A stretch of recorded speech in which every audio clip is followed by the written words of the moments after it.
Hello, good faith listeners. This is Curtis Chang, your co-host, without his co-host, David French. David is still on vacation, and he really wanted to be here, though, because we wanted to record a tribute to Jonathan Tjarks, who passed away very recently.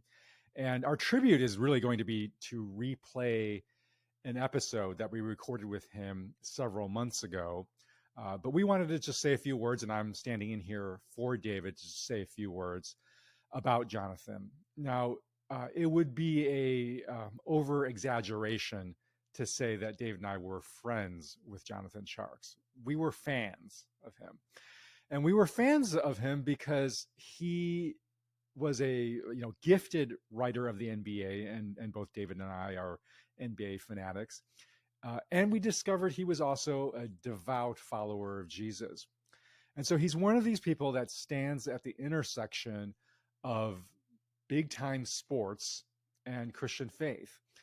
And there's something compelling potentially about people who stand at the intersection. Those are two very powerful forces in our world, sports and faith. And so potentially when those two come together, that seems like that should be a very powerful combination.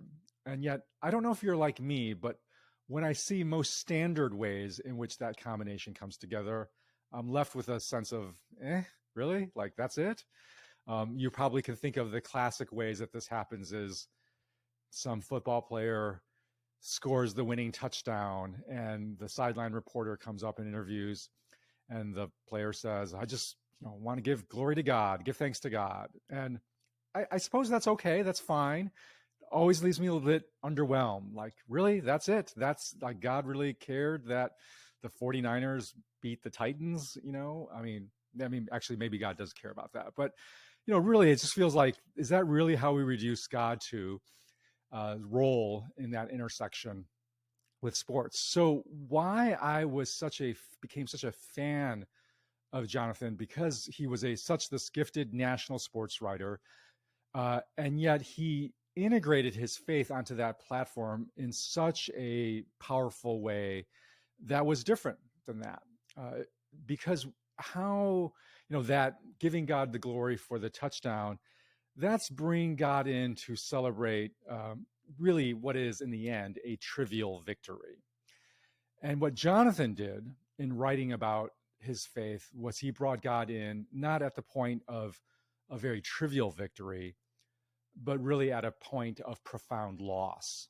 And he wrote about his impending loss of his own life and the loss of his relationship with his son in such poignant, moving ways, and in ways that connected to me, and I think to many readers, quite deeply. And I think there's a lesson in there for us that where the gospel comes most powerfully into our lives and into sports, or frankly into any realm of life, I think has got to in some way touch us, not just at the places of trivial victories and gains, but at the points of profound loss.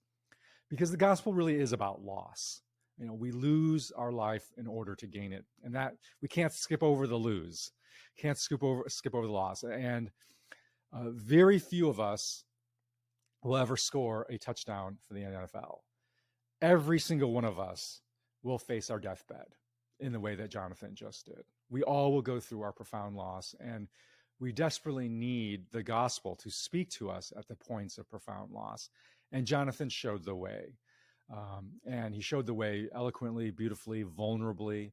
And he did that, especially in this episode that David and I recorded and we released, I think this was back in March. But we thought it was so moving and so insightful that it was worth listening to again. And I encourage you to do so. I think it contains gems of wisdom that I've been reflecting on since then. In fact, I've been thinking about his own point about community and the importance of community that you'll hear him talk about as we all face mortality. And that one of the wise guidance that mortality brings to us is to think deeply about our current community that we have while we are still alive. And that's something that I've been thinking and perhaps actually even taking some steps on. So I just wanted to acknowledge that Jonathan is still guiding me, and I believe will guide us as we listen to and heed to his words. So thank you for listening, and here's Jonathan Tjarks.